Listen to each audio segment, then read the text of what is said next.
Alright, so it's officially pouring down rain. So we're going to see how this video turns out so I don't have to go refilm another one. I'm actually sitting under a tin roof, which does not help at all. I got a tin roof carport behind the camera. That don't help at all. So we're just going to see how does this even work out, okay?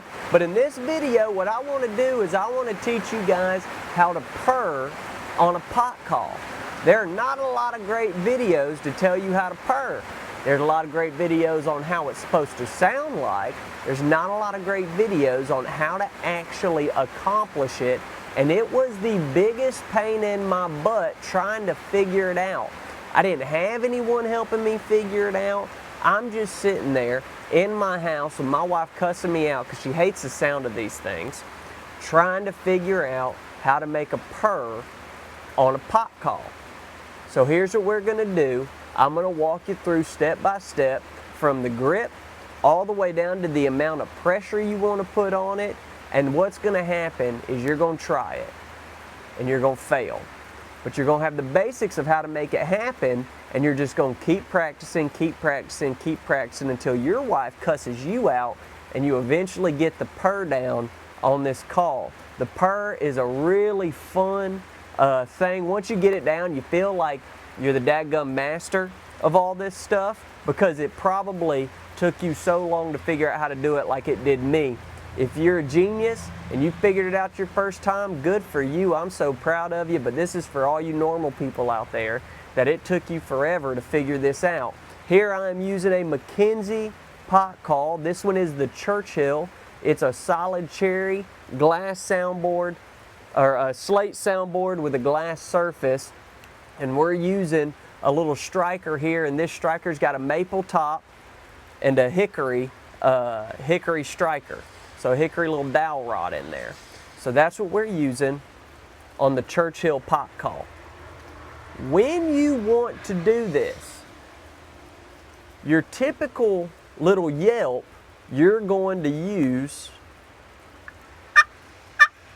you're going to be down on the striker. What I found is the easiest way for me to get a purr is to move that hand up the striker. Now let me tell you why.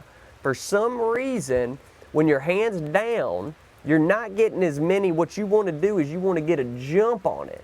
You want it to kind of pop, pop, pop, pop, pop, pop, pop, jump. And when your hand is higher up, you're getting a little bit more jump on that striker that's going to make the right noise for you. What I also found is putting just a little bit more pressure when you're coming down. A little bit more pressure than you typically would.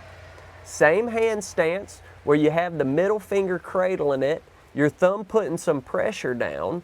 You might want to put a little bit more pressure on that thumb on one of these, and then your finger, your index finger, is going to be pushing it down. Now you might actually want to use a little bit more of the hand here for this, but you'll see when I'm doing it, kind of get the idea, but your hold is going to be the same. It's just going to be higher up to get a little bit more jump on it and a little bit more pressure on your surface. Here's another tip. You have your conditioning stone or your sandpaper or whatever you're using, whether you're using like 80 to 120 grit sandpaper or you're using a conditioning stone. What you're going to want to do, it's going to make it way easier on you than using it after you've done clucked and yelped and all that kind of stuff. You're going to want to condition it just a little bit more. You want to get, for me, it's always easier to learn this stuff on a freshly scraped surface. It's going to help you out. So let's take a look at what this looks like with your hand a little bit slightly up, a little bit more pressure, and then what it's going to look like on the surface. Same angle with the striker, same hold, just higher up.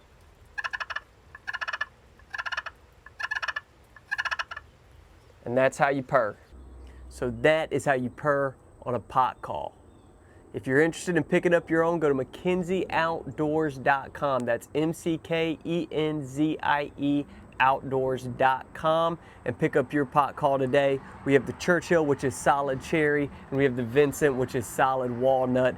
Every call comes with a striker and free shipping, handcrafted right here by me in Nashville, Tennessee. Make sure you pick yours up.